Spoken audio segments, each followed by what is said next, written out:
এ যেন চাঁদপুরের খুদে মেসি।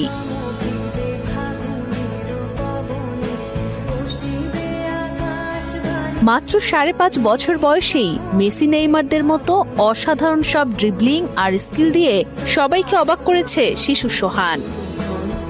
আমি দেখি নাই যে এরকম বল নিয়ে কেউ খেলাধুলা করে, আর ওর চাইতে বলের ওজন বা বলটা অনেক বড়, পুরোই একেবারে ব্যতিক্রম আর কি আমাদের মতলবের মধ্যে ছেলেটা। বাবার কাছ থেকেই ফুটবল খেলা শেখার হাতেখড়ি সোহানের। তার বাবা একজন সাইকেল মেকানিক হলেও ফুটবলের প্রতি রয়েছে তার ভালোবাসা, তাই তিনি চান ছেলেকে সেরা ফুটবলার বানাতে।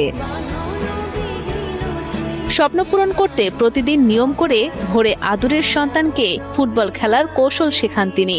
এই অল্প বয়সেই হেডিং, ড্রিবলিং, স্কিল, বল কন্ট্রোলিং এর মতো ফুটবল খেলার বিভিন্ন কৌশল একে একে রপ্ত করেছে শিশু সোহান। খেলাধুলা আমার ছেলেকে আমি নিজেই শিখি, এমনকি ওরা চাই বাংলাদেশের একদিন ভালো ফুটবলার বাংলাদেশের যাতে